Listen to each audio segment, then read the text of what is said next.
Hello, I'm Lisa Arana and I am excited about today's Assemble This video. It's all about watercoloring on just a regular cardstock and then using the brand new adhesive transfers by Unity and Thermoweb to create this gorgeous watercolor floral card. I'm featuring the April 2022 Love You Dearly sentiment kit from Unity Stamp Company.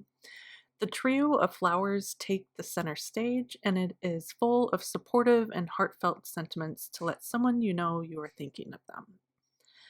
I have my images pre-stamped on some Neenah 80-pound cardstock, and I'm using VersaFine ink, which is watercolor friendly. I also pulled out a bunch of Carine markers and my aqua brush pens. I'm using a glass mat. This is actually from a microwave, but I like a surface to draw my ink onto. So you can use an acrylic block or a glass mat or anything that's slippery so you can pick that ink up. I just scribble it down onto my surface and then I spritz some water on. I'm making a conscious effort to choose my inks and my tools that will limit the amount of water that I have to use on cardstock because it can't handle that water. If you use too much water, it's going to start to pill up or peel away that paper, and you don't want that. That doesn't look pretty. And then watercolors won't move on cardstock like it would on watercolor paper. So there's some tips and tricks that I'll share with you as we go along. I'm focusing on the yellow blooms right now and using my ink. I chose Carine markers because they're very vibrant. They're full of pigment. Another good option would be distress inks. You can do these with other water reactive inks. Just want to make sure that your pigments are bold and it's full of color, because we can't do a lot of layers when we're coloring on cardstock. So with cardstock, I mentioned before that the ink does not move. Once you scribble it on, it stays where it's at. It's not going to blend and move like it would on watercolor paper. And I like that effect. I actually like this method because I like the way the ink looks on the paper. But you just have to understand that it's not going to move, it's not going to blend. So we have to do each layer on its own and minimize as much water as possible to build up the color and to build up the look that we're going for. So that's why I'm scribbling it onto the glass mat and then I'm picking it up with my aqua brush pen. I don't ever squeeze my aqua brush pen. I don't add any extra water other than what I had spritzed onto the ink when I first scribble it onto the glass mat. That's all the water that it needs. And as you can see, it's not very much. Just enough to kind of start to blend that ink out so it's not so stark when you add it to the paper. So once everything dries, you can go back over it and that's going to build up that vibrancy of the color. Each layer will layer on top of the previous one, but it won't really blend into it. It might move just a little bit, but nothing like it would on regular watercolor paper. Next, I'm just going in with a darker tone of brown so I can do the centers of these flowers. I'm going to have a list of all the colors that I used for these cards today. They'll be on my blog or listed below on the YouTube channel. That way I don't have to try and name them as we go along. So now I'm moving on to a pink flower. And again, I'm just picking up that ink with just a minimum amount of water and brushing that on. What's interesting is this has it has a special look when you watercolor onto cardstock. It doesn't have that soft blending feel that watercolor paper has. It's a bit more linear. It's almost a combination between watercolor and Copic markers. You get more of a kind of variation with the watercolor on cardstock than you would with Copic markers. Markers are pretty flat, so you have to keep building up with Copic markers to get a variation and a blend. With watercolor, there is that variation there, and it doesn't spread as much as it would if you were using regular watercolor paper. So that's why I like to color on cardstock. Some people find it very frustrating. For me, I think it's fun. I think it's easy and quick, and I have paper like this all the time. I don't have to try and pull out a watercolor paper. Plus I like the brightness that the white is on Nina paper. And it always matches usually my background. If I use a watercolor paper, it tends to have a cream color to it. It's a little bit off-white. So this way I get a nice bright white. So I'm layering colors, and I'm building up the different variations in the yellows. I'm mixing some oranges and some yellow to kind of layer up and go above the previous dried layer. And it is fairly forgiving. You just have to be careful not to scrub. I don't have any formal training on coloring, so all of this has me building up my technique over years. I tend to have a scribbling technique.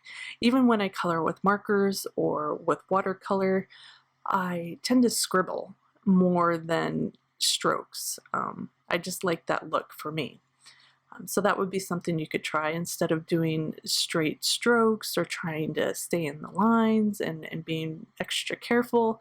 I tend to use a scribbling motion and kind of push and stipple that water or that pigment onto the paper. There are times when you'll use that stroke method to kind of fill in the whole base of the petal or something, and then so I'll go back and forth between kind of scribbling and using an actual paint stroke. And now I'm just going to kind of come in and fill in all the areas that are left white. This is my lightest color. I tried to make the centers of the flowers the deepest and the darkest and most vibrant, and then they kind of soften up and get lighter as they get towards the edge of the bloom. Just creates a little bit more depth in the color of those flowers. And it's really easy. You just keep adding or scribbling on more ink as you go along if you start to run out. What's nice is I'm not really mixing a lot of colors, so I don't have to worry about getting that exact blend when I mix two colors. If I do, I make sure I have a lot of ink on my surface before I begin. That way I don't have to try and match that blend if I run out of ink as I'm coloring. So now I'm moving on to the leaves. I just have a nice light green color, and I'm covering the base of all those leaves and then picking up a darker green. And you can kind of see how I'm just stippling it on. I'm not really brushing it on or trying to blend it, but I am using both the light green and the dark green to kind of blend it into the leaf.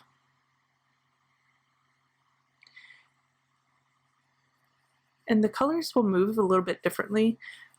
The leaves were still a little bit damp, so the darker color of green kind of blended a little bit easier for that reason.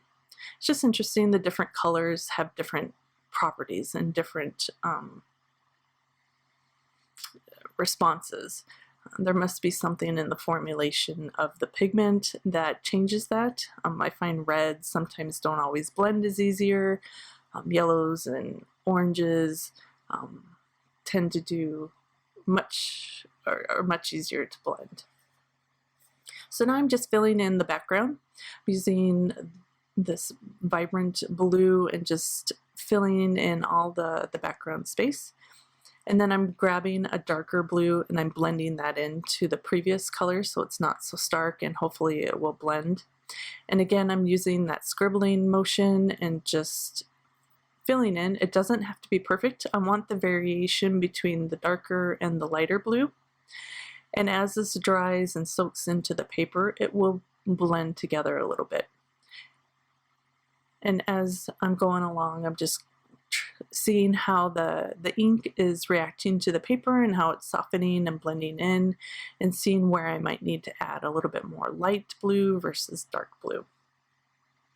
And then once I was done, I like to do this with my watercolors, even on watercolor paper or cardstock. I run it through my laminator. It has a heat that will kind of dry the entire paper all the way through the core.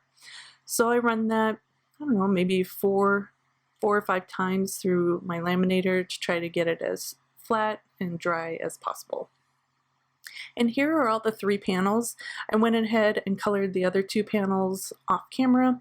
I basically used the same technique, same colors even, so there's not much variation, just the same tips to colors of those as well. Next up, let's do some foiling.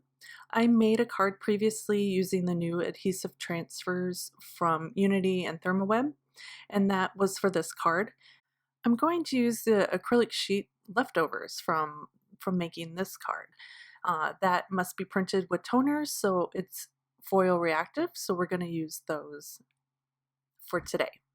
And check out the link in the top corner to the video on how to use the adhesive transfers for the purple card. I placed the acetate words into a carrier sheet, and I'm using this pretty gold glitter decal foil from Unity, and I'm just going to run that through my glimmer machine. I have a video on this as well. I'll link that up in the corner. You can use your Mink.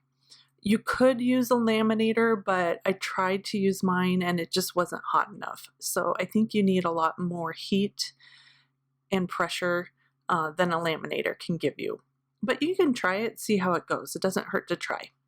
So I ran that through my die cut machine to apply the pressure, and then I'm just going to reveal the words. And I love that I can get a 2-for-1 out of these adhesive transfers. I can use the sticky glue part with just my Big Shot, and then I can also add foil using heat and pressure from my glimmer machine or maybe from your Mink.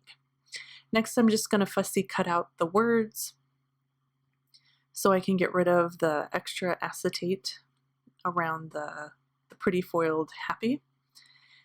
And then I layered some pattern paper and a black scallop rectangle onto my card front, and then I'm just popping up this beautiful watercolored floral background, and then I'm going to pop up the foiled words as well.